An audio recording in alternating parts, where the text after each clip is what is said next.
Spicy box தமிழுக்கு அன்புடன் வரவேற்கிறேன்.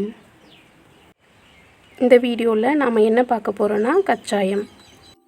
இதுக்கு முக்கியமான பொருள் என்னென்னு பார்த்திங்கன்னா வாழைப்பழம், அப்புறம் கோதுமை மாவு 2 கப் எடுத்து வச்சுருக்கேன், அப்புறம் நாட்டு சர்க்கரை 1 கப் எடுத்து வச்சுருக்கிறேன். கோதுமை மாவில் பாதி அளவு சர்க்கரை போட்டிங்கன்னா போதும். அப்புறம் வாழைப்பழம் தோல் உரித்து வச்சுருக்கேன் ஒரு 5. நீங்கள் எவ்வளோ வேணாலும் பழம் சேர்த்துக்கலாம், என்ன பழம் வேணாலும் சேர்த்துக்கலாம். இது பார்த்திங்கன்னா ரவை ஒரு 3 ஸ்பூன் எடுத்திருக்கேன். அப்புறம் ஏலக்காய் 2 வாசனைக்காக. உங்களுக்கு வேணும்னா ஒயிட் சுகர் கூட சேர்த்துக்கலாம்.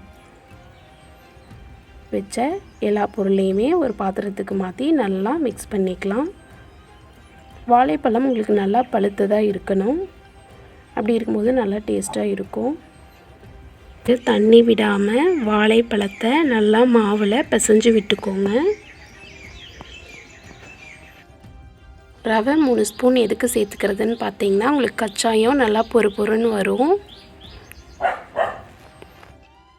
இப்போது தேவையான அளவு தண்ணி சேர்த்து நல்லா கலந்து விட்டுக்கலாம்.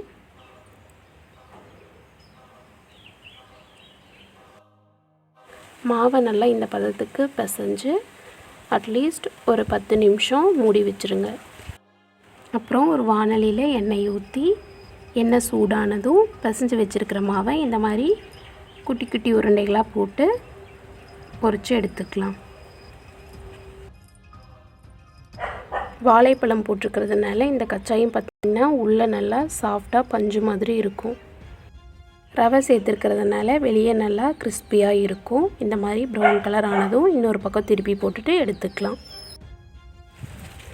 பாருங்கள், நம்மளோட சூப்பரான ஈஸியான கச்சாயம் ரெடி ஆயிடுச்சு.